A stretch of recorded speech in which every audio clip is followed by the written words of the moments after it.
जिंदगी जैसे पहेली, जैसे कि कोई सहेली।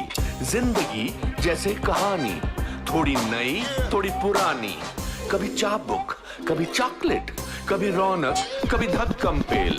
ये भी हो सकता है, वो भी हो सकता है, बट ऑलवेज रिमेंबर, लाइफ में कुछ भी हो सकता है। साक्षात एक सरस्वती का अवतार जो पूरी इंडस्ट्री मानती है, वो भी अपने डिमीनर की वजह से और गायकी, वो लता मंगेशकर जी।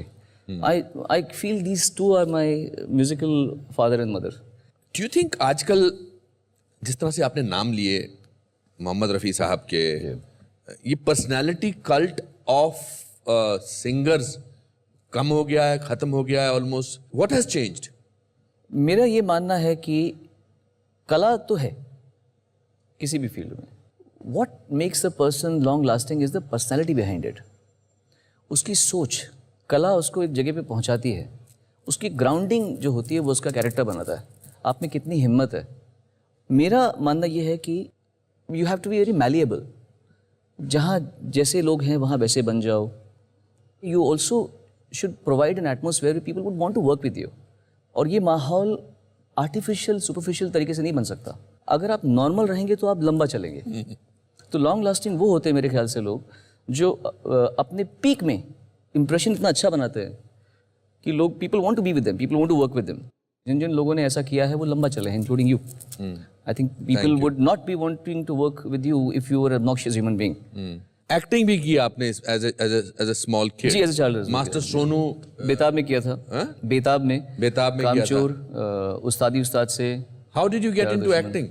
हम 80 में बॉम्बे आ गए थे। मैं सेकंड स्टैंडर्ड में तब आया था। तो अब बॉम्बे में पापा अपने लिए कुछ कोशिश कर रहे थे और पापा के बस में नहीं था अपने लिए कुछ करना। बिकॉज कुछ लोग ऐसे होते हैं जो अपने बच्चों के लिए हाथ जोड़ सकते हैं, अपने लिए नहीं ऐसे रहेंगे, वो नहीं कर पाएंगे वो। बट मेरे पापा ने मेरे लिए किया है। मेरा बेटा इसको सुनी चाहिए, बहुत अच्छा गाता है, बहुत अच्छा गाता है, जो वेरी अनलाइक माई फादर। तो उन्होंने वो सब किया मेरे लिए। तो उस समय हम जब बॉम्बे में थे तो मैं थोड़ा गाता, उस समय तो मैं दिल्ली मेलोडी गा रहा था। तो लोग जानते थे कि एक तेज़ सा बच्चा है जो एक्टिंग करे तो अच्छा हो जाएगा शायद। तो उसमें मैंने थोड़ी बहुत फिल्में की, एक्टिंग की। अन्नू मलिक ने आपको कहाँ पर देखा था? किसी फंक्शन में? जी, एक बहुत फेमस होता है कंपटीशन, ऑल इंडिया संगम कला ग्रुप कंपटीशन। अच्छा। बहुत बड़ा इंडिया लेवल पे होता है। उसमें मैंने सब जूनियर्स में गज़ल्स में पार्टिसिपेट किया था। I was 14 years old eight that point. तब मैंने गज़ल गाई थी एक। तो अनु जी अपने बड़े बड़े बाल लेके वहाँ पे लंबे से ऐसे गोरे चिट्टे बैठे होते हैं और उनसे गाता है, यार मेरी लॉटरी कुछ ऐसा कुछ चक्कर चलाओ कि मेरी लॉटरी चल जाए। और आप उनके साथ गए थे? उन्होंने बोला कि अरे आप लॉटरी वोटरी क्या ले रहे हो, ये आपकी लॉटरी है, इसको थोड़ा बड़ा होने दो, फिर ये लॉटरी हो जाएगी। हम शो के इतने आगे बढ़ चुके हैं, पिछले इतनी देर से बात कर रहे हैं, बट आपकी बात हमारी सिर्फ आपके पिताजी की हो रही है। जी हाँ, बिल्कुल। So I think this is the biggest tribute to your father absolutely then to your singing. बिल्कुल, मैं तो कहता हूँ हमेशा। और आप घर पे काम करते थे, अपना खुद ही बर्तन धोते थे, पोछा खटका मारते थे, और लोग कहते थे गुड लुकिंग सर्वेंट है किसी का। हम लोग जब यहीं मुंबई में मेफेयर अपार्टमेंट से वहाँ रहते थे, तो मैं झाड़ू मार रहा हूँ, पोछा मार रहा हूँ, खाने की रेसिपी मम्मी से पूछता था, तो मैं खाना बनाता था, तो बर्तन खुद मांजता था। तो नीचे लड़कियाँ घूमती थी ऐसे। तो बाहर एक दोस्त था जिसकी दुकान थी, अजय नाम का। तो मुझे कहते, सोनू एक बार ये लड़की आई थी तो पूछ रही थी जैसे, यार ये उस घर में वो गुड लुकिंग सर्वेंट कौन है जो बर्तन मांजता रहता है रात को।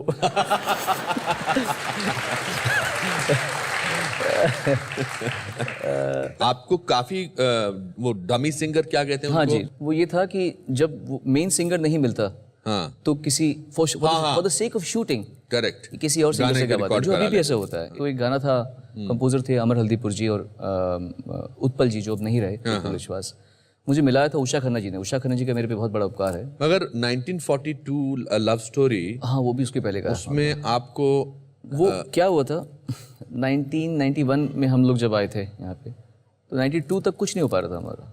तो 92 की बिगिनिंग में हम लोग गए दिल्ली में शोज करने के लिए कि कुछ पैसा तो कमाएं, यहाँ तो खत्म हो गया था सारा पैसा।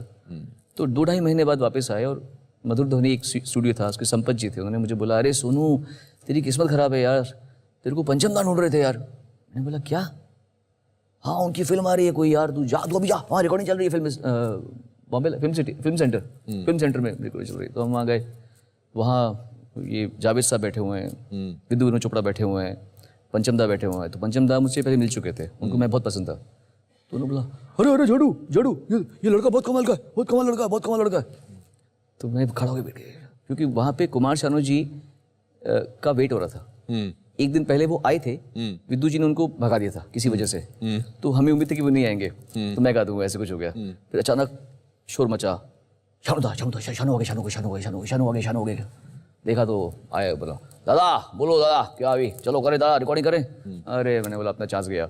तकलीफ हुई थी उस दिन जिस दिन शानू साहब पहुंच गए थे? नहीं, मुझे तकलीफ उसके बाद में हुई थी। वो जो गाना मैं आपको कह रहा था, आग लगे सावन को, तो उसके बाद मैंने एक और गाना डमी गाया था, और फिर काम ही नहीं बन रहा था हमारा। काम ही नहीं है, काम ही नहीं है, वेट किया जा रहा है। एक दिन, हफ्ता, महीना बीत गया, 2 महीने, 3 महीने, 4 महीने, 5 महीने। It was very slow, life was too slow at that point.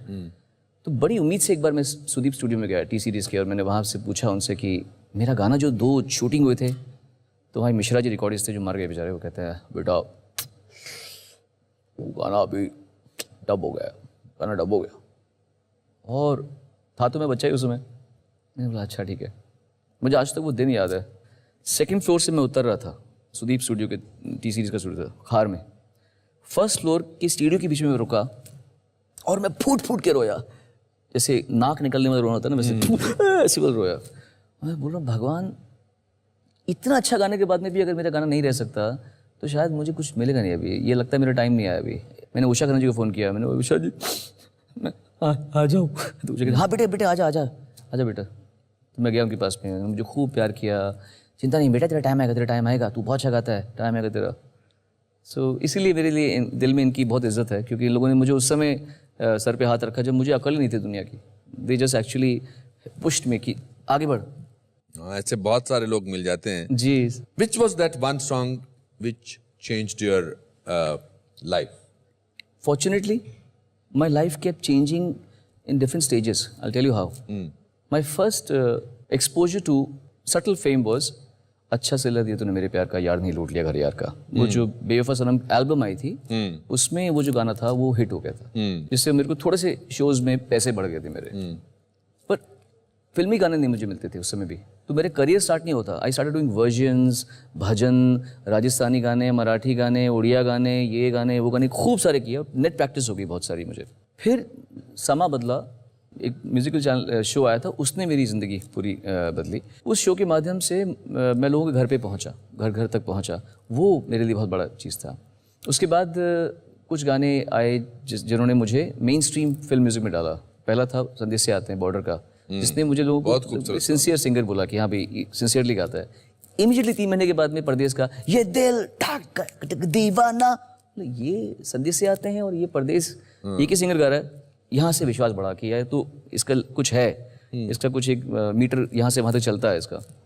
Then एक के बाद एक गाने आए, फिर सूरज हो मध्यम, फिर कल हो ना हो, उसने कैटअपल्ट किया, और फिर अभी मुझ में कहीं जो अभी आया। I think these are the various stages of my life. But आप one of the very few playback singers हैं जिनकी लड़कियां बहुत फैन हुई।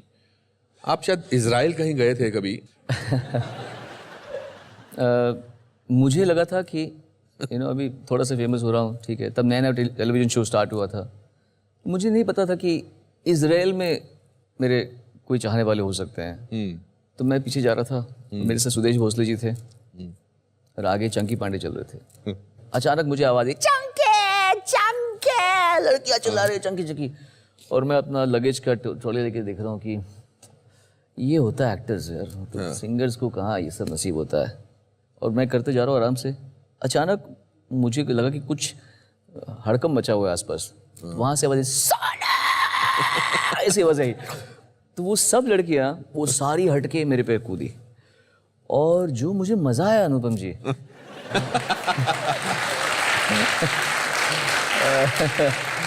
It was very very motivating experience. You are a great mimic. मैंने आपको एक बारी देखा था किसी फंक्शन में, आपने कुछ गायक लोगों की बहुत अच्छी ट्रिब्यूट दिया था उनको। जो लोग म्यूजिशियंस होते हैं, जो काम करता है उसका काम का अक्स उसके पर्सनालिटी में आता है। काम का अक्स। आई एम श्योर जो लोग बहुत फिजिकली मुश्किल काम करते हैं वो कि ऐसे लैंग्वेज में, बॉडी लैंग्वेज में आ जाता है। वैसे जो लोग थोड़े से नज़ाकत वाला काम करते हैं उनकी लैंग्वेज में नज़ाकत भी आ जाती है। तो वैसे ही अगर कोई संगीत वाद्य को बजाने वाला कोई इंसान है तो उसका वो वाद्य मैंने देखा है वो उसके गले में आता है। अच्छा। जैसे सारंगी और अब नहीं रहे मरहूम उस्ताद सुल्तान खान साहब, सारंगी साज की आवाज़ है ऐसी की आवाज़ है उसकी, तो सुल्तान खान साहब की गायकी में वो आता है।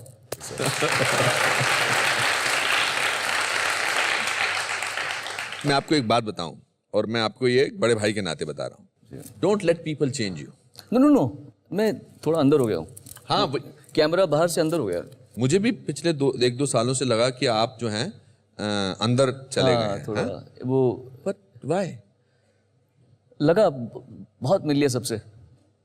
देखिए, 2 चीजों से होता है ऐसा, या तो लोग डिसअपॉइंट करते हैं, आप लोगों की से अपेक्षा होती है, then you feel sad and hurt, people hurt you. नहीं, ऐसा इतना नहीं हुआ होगा और ये भी नहीं है कि हम कभी जिंदगी में किसी से हर्ट हुए ही नहीं, लेकिन हर्ट होने के बाद में ब्लेम दूसरे पे नहीं करता मैं। अपने आप को लगा कि यार कुछ तो तूने किया है गड़बड़। पहली बार इंसान पैसा देखता है, कामयाबी देखता है, थोड़ा सा दिमाग ख़राब होता ही है। हुआ होगा मेरा भी, मैंने भी देखा कि यार कहीं कहीं मैंने I have rubbed people the wrong way, कहीं कहीं मैंने I could have been kinder. एहसास तो हो गया कम से कम, अंदर से माफ़ी मांग लिया अपने आप से और उस इंसान की आत्मा से भी कि यार गलती हो गई, मैं सॉरी कर। जो मैं 15 साल 10 साल पहले कर रहा था आज मुझे लगता है कि नहीं यार ये ठीक नहीं था, तो इसका मतलब जो मैं अब कर रहा हूँ वो मुझे 10 साल बाद कचोटेगा कि यार ये तूने गलत किया। You have to speed in up your level of evolution. इसलिए मैं अंदर घुसा थोड़ा अपने आप में। सोनू, आपके बेटे बहुत टैलेंटेड है। अच्छा बच्चा है वो, टैलेंटेड तो उससे भी बहुत अच्छे बच्चे देखे हैं मैंने बहुत। He is a very good kid. मैंने भी कॉल किया उसको, वो मुझे छोटू बोलता है, मैं भी छोटू बोलता हूँ। अच्छा। छोटू चलता है। छोटू, हाँ छोटू, कैसे हो? मैं ठीक हूँ। क्या कर रहे हो? ऑफिस में बैठा हूँ। अरे मैं शूटिंग कर रहा हूँ। ओ घर पे कब आओगे? ये चलता है हमारा।